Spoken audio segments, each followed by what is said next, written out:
मंदिर का चंदा लूट लिया। ಚಂದಾ ಚೋರಿ ಯಾರು ಹೋರಾಟ ಮಾಡ್ತಾ ಇರೋದು ಗೊತ್ತಾ? ಸಾಧು ಸಂತರು ಹೋರಾಟ ಮಾಡ್ತಾ ಇದ್ದಾರೆ. ಅಯೋಧ್ಯ ರಾಮ ಮಂದಿರದಲ್ಲಿ ಕಳ್ಳತನ ಆಗಿದೆಯಲ್ಲ, ಅದಕ್ಕೆ ಪ್ರತಿಭಟನೆ ಮಾಡ್ತಾ ಇದ್ದಾರೆ. ಅಲ್ಲ, ಕಾಂಗ್ರೆಸ್ನವರಲ್ಲ, SP ಅಲ್ಲ, BSP ಅಲ್ಲ, ಯಾವುದೋ ರಾಜಕೀಯ ಪಕ್ಷಗಳಲ್ಲ, ಸಾಮಾನ್ಯ ಜನರಲ್ಲ, ಹೋರಾಟ ಮಾಡ್ತಾ ಇರೋರು ಅಷ್ಟು ಜನ ಕೇಸರಿ ತೊಟ್ಟಂತವರು. ಪ್ರಧಾನ ಮಂತ್ರಿಗಳು, ಅಮಿತ್ ಶಾ ಅವರು ಗೃಹ ಸಚಿವರು, ಯೋಗಿ ಆದಿತ್ಯನಾಥ್ ಅವರು ನನ್ನ ಗೋಮಾತೆ ಎಂದು ನಿಂತ್ಕೊಂಡು ಪ್ರತಿಭಟನೆ ಮಾಡ್ತಾ ಇದ್ದಾರೆ, ಧಿಕ್ಕಾರ ಕೂಗ್ತಾ ಇದ್ದಾರೆ. ಅಂತಂದ್ರೆ ಮಂತ್ರಿಗಳು, ಗೃಹ ಸಚಿವರು, ಮಂತ್ರಿಗಳು ನೈತಿಕ ಹೊಣೆ ಹೊರಬೇಕಾಗಿತ್ತಲ್ವಾ? ನಾವು ನೀವು ಮಾತಾಡಿದ್ರೆ ನಾವು ಯಾವುದೋ ಒಂದು ಪಕ್ಷದವರು, ನಾವು ಯಾರೋ ಬೇರೆಯವರು ಅಂತೇಳಿ ಕಮೆಂಟ್ಗಳನ್ನ ಮಾಡುವಂತವರು, ಇವತ್ತು ಸಾಧು ಸಂತರುಗಳು, ಕೇಸರಿ ತೊಟ್ಟಂತಹ ಸಾಧು ಸಂತರುಗಳು ಬಹಿರಂಗವಾಗಿ ಬೀದಿಗಿಳಿದು ಹೋರಾಟ ಮಾಡ್ತಾ ಇದ್ದಾರಲ್ಲ, ಇದಕ್ಕೇನು ಉತ್ತರ ಕೊಡ್ತೀರಿ? ಇದಕ್ಕೇನು ಉತ್ತರ ಕೊಡ್ತೀರಿ? ಅಲ್ಲಿ ಶಂಕರಾಚಾರ್ಯರವರು ಮಾತಾಡ್ತಾ ಇದ್ದಾರೆ, ನೇರವಾಗಿ ಏನೋ ಯೋಗಿ ಆದಿತ್ಯನಾಥ್ ಅವರನ್ನ ಟಾರ್ಗೆಟ್ ಮಾಡ್ತಾ ಇದ್ದಾರೆ. ನೇರವಾಗಿ ಒಬ್ರಲ್ಲ ಇಬ್ರಲ್ಲ ಸಾವಿರಾರು ಜನ ಇವತ್ತು ಚಂದಾ ಚೋರಿಯ ಬಗ್ಗೆ ಮಾತನಾಡ್ತಾ ಇದ್ದಾರೆ. ಯೋಗಿ ಆದಿತ್ಯನಾಥ್ ಅವರು ಹೇಳ್ತಾರೆ, ಚಂದಾ ಚೋರಿ ಬಗ್ಗೆ ಮಾತನಾಡುವಂತವರು ಯಾರೂ ಸಹ ಒಂದು ಪೈಸೆ ಕೊಟ್ಟಿಲ್ಲ ಅಂತೇಳಿ. ಹಾಗಾದ್ರೆ ಒಂದು ಪೈಸೆ ಕೊಡದೇ ಇರುವಂತವರು ಯಾರು ಪ್ರಶ್ನೆನೇ ಮಾಡಬಾರ್ದಾ? ಶ್ರೀರಾಮಚಂದ್ರ ಎಲ್ಲರಿಗೂ ಸೇರುವಂತಹ ದೇವರು ಅಲ್ವಾ? ಅಯೋಧ್ಯ ರಾಮ ಮಂದಿರದಲ್ಲಿ ನೀವು ಏನ್ ಬೇಕಾದ್ರೂ ಮಾಡಬಹುದು, ಪ್ರಶ್ನೆ ಮಾಡಬಾರ್ದು. ಒಬ್ಬ ರಾಜ್ಯದ ಮುಖ್ಯಮಂತ್ರಿ ಹೇಳುವಂತದ್ದು ಚಂದಾ ಚೋರಿಗೆ ₹1 ಕೊಡದೇ ಇರುವಂತವರು ಪ್ರಶ್ನೆ ಮಾಡ್ತಾ ಇದ್ದಾರೆ ಅಂತ ಹೇಳ್ತಾರೆ. 1992ರಲ್ಲಿ ಇಟ್ಟಿಗೆಗಳನ್ನ ಸಂಗ್ರಹಣೆ ಮಾಡಿದ್ರಲ್ಲ, ಜ್ಯೋತಿ ಯಾತ್ರೆಯಲ್ಲಿ ಪ್ರತಿಯೊಂದು ಗ್ರಾಮಗಳಲ್ಲಿ ಇಟ್ಟಿಗೆಗಳನ್ನ ಕಲೆಕ್ಟ್ ಮಾಡಿದ್ರಲ್ಲ, ಅದೆಲ್ಲ ಏನ್ರಿ? ಶ್ರೀರಾಮಚಂದ್ರನಿಗೋಸ್ಕರವಾಗಿ ಹುಂಡಿಗೆ ಹಣ ಹಾಕ್ತಾರೆ, ಅಕೌಂಟ್ಗೆ ಹಣ ಹಾಕಿದ್ರಲ್ಲ, ಅದೆಲ್ಲ ಯಾರದ್ದು? ಡಿಸೈಡ್ ಮಾಡಿಬಿಡ್ರಿ. ನಾವೇನೇ ತಪ್ಪು ಮಾಡಿದ್ರು ನಮಗೆ ಸಖ್ಯ ಆಗುತ್ತೆ. ನಾವು ಯಾರಿಗೂ ಉತ್ತರ ಕೊಡಬೇಕಾಗಿಲ್ಲ. ನಾವು ದೇವಸ್ಥಾನ ಕಟ್ತೀವಿ, ಶ್ರೀರಾಮನ ಹೆಸರಿನಲ್ಲಿ ವೋಟ್ ತಗೊಳ್ತೀವಿ, ಶ್ರೀರಾಮನ ಹೆಸರಿನಲ್ಲಿ ಹುಂಡಿ ಚೋರಿ ಮಾಡ್ತೀವಿ, ನಾವು ಚಂದಾ ಚೋರಿ ಮಾಡ್ತೀವಿ, ನಾವು ಏನ್ ಬೇಕಾದ್ರೂ ಮಾಡ್ತೀವಿ. ನಮ್ಮನ್ನ ನೀವು ಪ್ರಶ್ನೆ ಮಾಡಬಾರ್ದು. ನಾವು ಹಿಂದೂ ಧರ್ಮವನ್ನ ಬಳಸ್ಕೊಳ್ತೀವಿ, ನಾವು ದೇಶವನ್ನ ಬಳಸ್ಕೊಳ್ತೀವಿ, ನಾವು ಮುಸಲ್ಮಾನರನ್ನ ಬೈದು ಭಾವನೆಗಳನ್ನ ಕೆರಳಿಸಿ ನಾವು ವೋಟ್ ತಗೊಳ್ತೀವಿ. ನಮ್ಮನ್ನ ನೀವು ಪ್ರಶ್ನೆ ಮಾಡಬಾರ್ದು. ಇದು ಯೋಗಿ ಆದಿತ್ಯನಾಥ್ ಅವರು, ನರೇಂದ್ರ ಮೋದಿ ಅವರು ಬಹಿರಂಗವಾಗಿ ಒಂದು ಕಾನೂನನ್ನ ತಂದು ಹೊರಡಿಸ್ಬಿಟ್ರೆ, ಹೌದಪ್ಪ ಕಾನೂನು ಹೊರಡಿಸಿದ್ದಾರೆ ಅಂತೇಳಿ ನಾವು ಸುಮ್ಮನೆ ಆಗ್ತೀವಿ. ಮಾತಾಡ್ಬೇಕಲ್ಲ. ಈಗ ಕೇಸರಿ ತೊಟ್ಟಂತಹ ಸನ್ಯಾಸಿಗಳು ಬೀದಿಗಿಳಿದಿದ್ದಾರೆ. ಇವತ್ತು ಬಾಯ್ ಬಡ್ಕೊಳ್ತಾರಲ್ಲ ಸೋಷಿಯಲ್ ಮೀಡಿಯಾದಲ್ಲಿ, ಹಿಂದುತ್ವ ಅಂತೇಳಿ. ಇವತ್ತು ಹಿಂದುತ್ವದ ಬಗ್ಗೆ ಮಾತಾಡ್ತಾ ಇದ್ರಲ್ಲ, ಹಿಂದೂ ಧರ್ಮ ಅಪಾಯದಲ್ಲಿದೆ ಅಂತ ಹೇಳೋದಲ್ಲ, ಕೇಸರಿ ತೊಟ್ಟಂತಹ ಹಿಂದೂ ಸನ್ಯಾಸಿಗಳು ಬೀದಿಗಿಳಿದು ಹೋರಾಟ ಮಾಡ್ತಾ ಇದ್ದಾರಲ್ಲ, ಯಾತಕ್ರಿ ಅವ್ರ ಪರವಾಗಿ ದನಿ ಯಾತಕ್ಕೆ ಎತ್ತುತ್ತಾ ಇಲ್ಲ? ಇದು ನಮ್ಮ ದೇಶದ ಇವತ್ತಿನ ದುಸ್ಥಿತಿಗೆ ಕಾರಣ. ನಮ್ಮ ಹೋಗ್ತಾ ಇದ್ದಾರೆ ಅಂತ ಮಸೀದಿಗಳಲ್ಲಿ ಘೋಷಣೆ ಮಾಡಿದ್ರೆ ಈ ದೇಶ ಗೋವನ್ನ ರಕ್ಷಣೆ ಮಾಡಿ ಅಂತ ಹೇಳ್ತಾರೆ. ಹೆಚ್ಚು ರಫ್ತು ಮಾಡ್ತೀವಿ ಅಂತ ದೇಶದ ಪ್ರಧಾನಮಂತ್ರಿಗಳು ಹೇಳ್ತಾರೆ.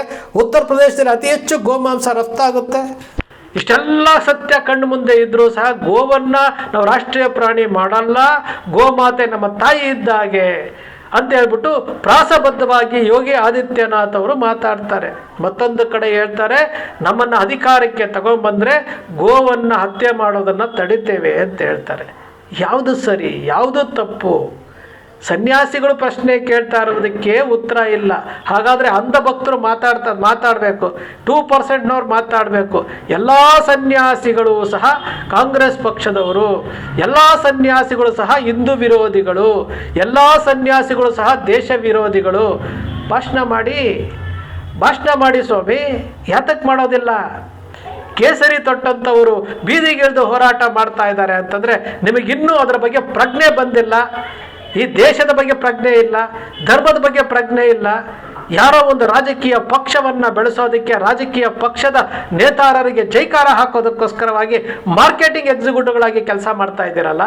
ಎಷ್ಟು ಚಾನೆಲ್ಗಳಲ್ಲಿ ಈ ಸನ್ಯಾಸಿಗಳು ಪ್ರತಿಭಟನೆ ಮಾಡ್ತಾ ಇರೋದು ಬರ್ತಾ ಇದ್ದಾರೆ? ನಮ್ಮ ಕನ್ನಡದ ಎಷ್ಟು ಚಾನೆಲ್ ಅಲ್ಲಿ ಬರ್ತಾ ಇದ್ದಾವೆ?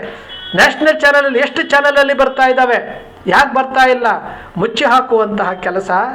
ಈ ಗೋಧಿ ಮೀಡಿಯಾ ಅಂತೇಳಿ ನಾಚಿಕೆ ಇಲ್ಲದಂತಹ ಮೀಡಿಯಾಗಳು ಇವತ್ತು ವಿದ್ಯಾರ್ಥಿಗಳ ಪ್ರತಿಭಟನೆಗಳನ್ನು ತೋರಿಸೋದಿಲ್ಲ, ಸನ್ಯಾಸಿಗಳು ಪ್ರತಿಭಟನೆ ಮಾಡ್ತಾ ಇರೋದನ್ನು ತೋರಿಸೋದಿಲ್ಲ. ಹಾಗಾದರೆ ಸೋಷಿಯಲ್ ಮೀಡಿಯಾ ಇಲ್ಲದೆ ಹೋಗಿದ್ರೆ ಇವರು ಏನೇನು ಆಟ ಆಡ್ತಿದ್ರು ವಿಚಾರ ಮಾಡಬೇಕಲ್ಲ. ಈ ದೇಶದ ಸಂವಿಧಾನವನ್ನು, ಪ್ರಜಾಪ್ರಭುತ್ವವನ್ನು ಹಾಳು ಮಾಡ್ತಾ ಇರುವಂತಹ ಈ ಗೋಧಿ ಮೀಡಿಯಾಗಳಿಗೆ ಧಿಕ್ಕಾರ ಹೇಳಬೇಕಲ್ವಾ? ಧಿಕ್ಕಾರ ಹೇಳಬೇಕಾಗಿರುವಂಥ ಕೆಲಸ ಪ್ರತಿಯೊಬ್ಬ ನಾಗರಿಕರು ಮಾಡಬೇಕಾಗುತ್ತೆ. ನಾಚಿಕೆ ಆಗುತ್ತೆ ನಮಗೆ. ಇಂತಹ ಪರಮ ಪವಿತ್ರವಾದಂತಹ ಸಂವಿಧಾನವನ್ನು ಉಳ್ಳಂತಹ ಭಾರತ ಪ್ರಜಾಪ್ರಭುತ್ವ ವ್ಯವಸ್ಥೆಯನ್ನು ಹಾಳು ಮಾಡ್ತಾ ಇರುವಂಥವರಿಗೆ ಇವರಿಗೆ ನಾವು ಏನು ಹೇಳಿದ್ರೂ ಕಡಿಮೆ ಆಗುತ್ತೆ. ಅಂತಹ ಹೊಲಸು ಕೆಲಸ ಮಾಡ್ತಾ ಇದ್ದಾರೆ. ಮೀಡಿಯಾಗಳು ಮಾರ್ಕಂಡಾಗಿದೆ, ಅಂಧಭಕ್ತರು ಮಾರ್ಕಂಡಾಗಿದೆ, ರಾಜಕಾರಣಿಗಳು ಧರ್ಮವನ್ನು ಬಳಸ್ಕೊಳ್ತಾ ಇದ್ದಾರೆ, ದೇವರುಗಳನ್ನು ಬಳಸ್ಕೊಳ್ತಾ ಇದ್ದಾರೆ, ಗೋಮಾತೆಯನ್ನು ಬಿಡ್ತಾ ಇಲ್ಲ. ಇವರ ಆಟ ಬೊಂಬಾಟಗಳೆಲ್ಲ ನೋಡಿ ನೋಡಿ ನೋಡಿ ನೋಡಿ ನೋಡಿ ಸಾಮಾನ್ಯ ಜನರಿಗೆ ಇದೇ ಸತ್ಯ. ವಾಟ್ಸಾಪ್ ಯೂನಿವರ್ಸಿಟಿಲಿ ಬರ್ತಾ ಇರೋದೇ ಸತ್ಯ. ನರೇಂದ್ರ ಮೋದಿ ಅವ್ರಿಗೋಸ್ಕರವಾಗಿ ದೇವಸ್ಥಾನ ಕಟ್ತಾರಂತೆ, ನರೇಂದ್ರ ಮೋದಿ ದೇವರಂತೆ. ಈ ರೀತಿಯಾದಂತಹ ಬೆಳವಣಿಗೆಗಳನ್ನು ನಾವು ಇವತ್ತು ನೋಡ್ತಾ ಇದ್ದೀವಿ ಅಂತಂದರೆ ಉತ್ತರ ಕೊಡಬೇಕಲ್ಲ. ನರೇಂದ್ರ ಮೋದಿ ಅವರು, ಅಮಿತ್ ಶಾ ಅವರು, ಯೋಗಿ ಆದಿತ್ಯನಾಥ್ ಅವರು ಇವರು ಉತ್ತರ ಕೊಡಬೇಕಲ್ಲ. ಸನ್ಯಾಸಿಗಳಿಗೆ ಉತ್ತರ ಕೊಡ್ತಾರೆ? ಇವರು ಕೊಡೋದಿಲ್ಲ.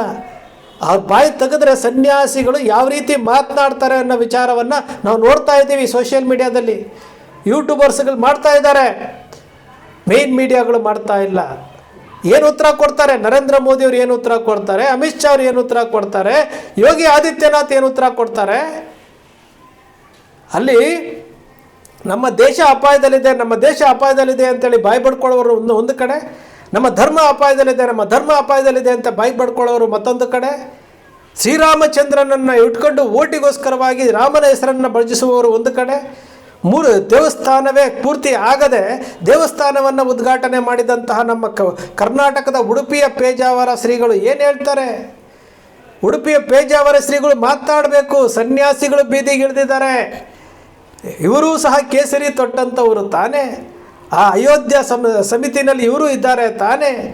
ಇವರು ಯಾರ ಪರವಾಗಿ ನಿಂತ್ಕೊಳ್ಬೇಕು? ಪೇಜಾವರ ಶ್ರೀಗಳು ಯಾರ ಪರವಾಗಿ ನಿಂತ್ಕೊಳ್ಬೇಕು? ಸನ್ಯಾಸಿಗಳ ಪರ ನಿಂತ್ಕೊಳ್ಬೇಕಾ? ನರೇಂದ್ರ ಮೋದಿ ಅವ್ರ ಪರವಾಗಿ ನಿಂತ್ಕೊಳ್ಬೇಕಾ? ಡಿಸೈಡ್ ಮಾಡಬೇಕಾಗಿರೋವಂಥದ್ದು ಯಾರು? ಇವತ್ತಿನವರೆಗೂ ಪೇಜಾವರ ಶ್ರೀಗಳು ಸನ್ಯಾಸಿಗಳ ಜೊತೆಯಲ್ಲಿ ಕೂತ್ಕೊಂಡಿದ್ದಾರಾ? ಸನ್ಯಾಸಿಗಳ ಜೊತೆ ಕೂತ್ಕೊಂಡು ದನಿ ಎತ್ತಿದ್ದಾರಾ? ಎತ್ತೋದಿಲ್ಲ. ಅಲ್ಲಿಗೆ ನಾವು ಅರ್ಥ ಮಾಡ್ಕೊಳ್ಬೇಕು, ಪೇಜಾವರ ಶ್ರೀಗಳು ಯಾರ ಪರವಾಗಿ ನಿಂತಿದ್ದಾರೆ.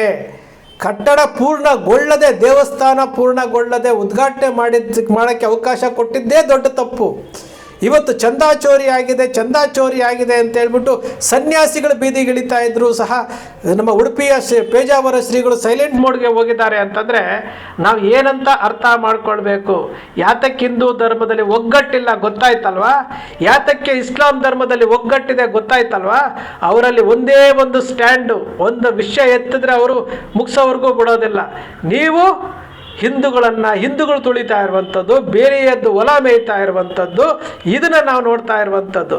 ಸ್ನೇಹಿತರೆ, ನಿಮ್ಮ ಅಕ್ಷರ ಮೀಡಿಯಾ ಸೃಷ್ಟಿ ಮಾಡೋದಿಲ್ಲ, ಕಲ್ಪನೆ ಮಾಡೋದಿಲ್ಲ, ವಾಸ್ತವದ ವಿಚಾರವನ್ನು ವಿಶ್ಲೇಷಣೆ ಮಾಡುತ್ತೆ. ನಿಮ್ಮ ಅಕ್ಷರ ಮೀಡಿಯಾದ ವಿಶ್ಲೇಷಣೆ ನಿಮ್ಗೆ ಇಷ್ಟ ಆಯಿತು ಅಂದರೆ ಸಬ್ಸ್ಕ್ರೈಬ್ ಆಗಲಿಲ್ಲ ಅಂದರೆ ಸಬ್ಸ್ಕ್ರೈಬ್ ಮಾಡ್ಕೊಳ್ಳಿ. ಪಕ್ಕದಲ್ಲಿ ಕಾಣುವಂಥ ಬೆಲ್ ಐಕಾನ್ ಪ್ರೆಸ್ ಮಾಡಿ, ಶೇರ್ ಮಾಡಿ, ಪ್ರೋತ್ಸಾಹ ನೀಡಿ.